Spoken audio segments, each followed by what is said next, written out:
Nesse bate-papo sobre a história dessa semana, nós vamos falar sobre o viaduto Miguel Vicente Cury.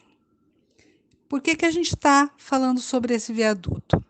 Bom, no nosso último bate-papo, eu trouxe algumas informações sobre o massacre da Capivara, um acontecimento que marca a luta dos trabalhadores em Campinas, em 1917, quando um grupo de manifestantes foi barbaramente atacado a bala pela polícia ao fazer um protesto e exigir a libertação de um dos companheiros. A porteira da Capivara ficava exatamente onde é o viaduto Miguel Vicente Cury. Era um lugar bastante conhecido, importante para quem circulava pela cidade. Esse evento de 1917 é um evento que ficou na memória, principalmente dos trabalhadores daquele período, como um momento importante de ser reverenciado, porque 3 trabalhadores foram assassinados naquela situação. Mas nas décadas seguintes, o que se passou foi o planejamento urbano do centro de Campinas foi apagando essa memória, tanto da porteira da Capivara, como do massacre que ali aconteceu. Já na década de 20 foi construído um primeiro viaduto pequeno, mas que já era uma das ações para viabilizar o transporte por carros, a circulação de veículos, que crescia na cidade já naquele período.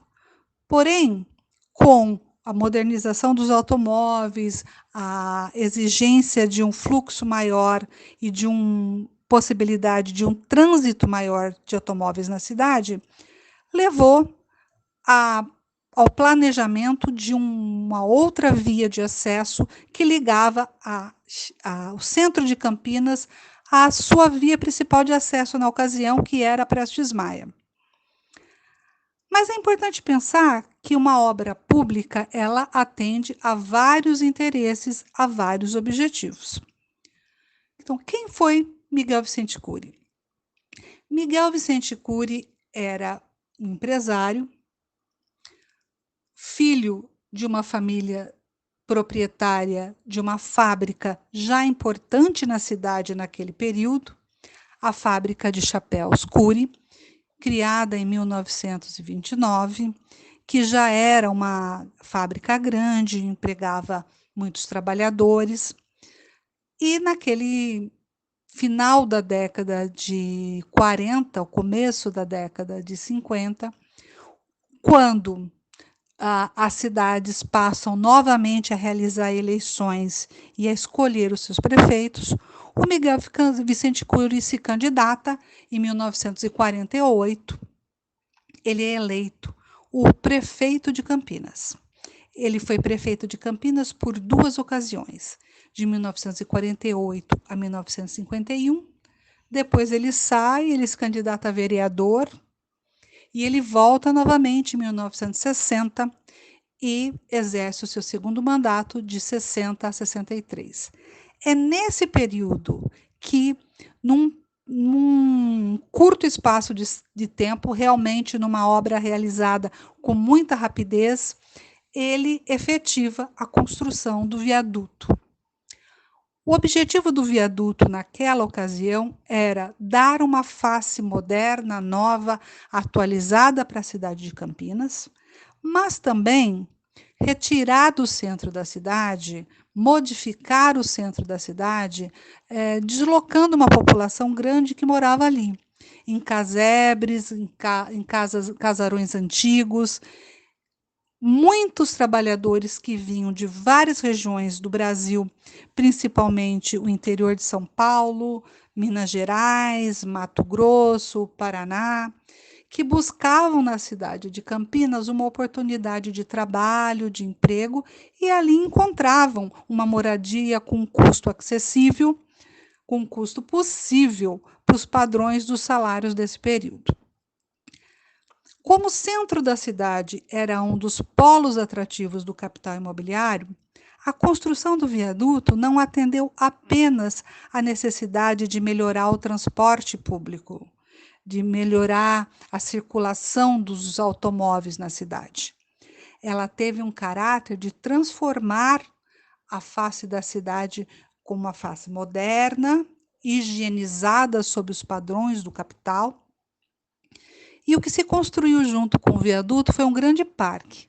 Quando a gente passa hoje pela cidade e olha de cima daquele viaduto, o que a gente vê é um terminal de ônibus e o camelódromo e uma série de pequenas construções. Mas tudo aquilo ali foi inaugurado junto com o viaduto como um parque muito bonito, com um lago, com bancos, com uma área de jardim, que se tornou, inclusive, um cartão postal da cidade.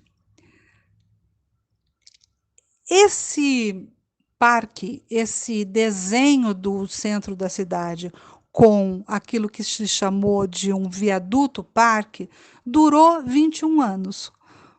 Por incrível que pareça, durou exatamente o que durou a ditadura militar no Brasil. Porque no final desse período, já em 1984, um outro prefeito, o Magalhães Teixeira, ele decide instalar ali o terminal e modificar o centro da cidade. Por que isso se deu? Porque é evidente que no final da década de 70, aquele espaço ele foi sendo degradado, ele foi sendo descuidado pela administração, porque o novo foco de interesse de valorização do capital imobiliário se estendeu da área central para outros bairros. O outro foco de interesse e de atração para os investimentos públicos passou a ser a região do Cambuí e do Taquaral, como a gente até aqui já falou da construção do parque e da Lagoa do Taquaral. É importante a gente olhar para isso, para ver como é que ficam na paisagem essas memórias e esses esquecimentos. Os trabalhadores que lutaram na Porteira da Capivara continuam tendo o seu monumento lá no Cemitério da Saudade. Mas o que se consagrou na paisagem pública foi um viaduto que recebeu o nome em homenagem ao empresário que mudou a paisagem central da cidade para atender aos interesses do capital naquele momento. Fica aqui esse nosso bate-papo de hoje. A semana que vem nós vamos falar sobre a Vila Industrial, que fica ali do ladinho do viaduto Miguel Vicente Cury, e vamos conversar um pouquinho sobre a história desse lugar da cidade e como ela ainda tem muitas das memórias importantes das lutas dos trabalhadores. Um grande abraço.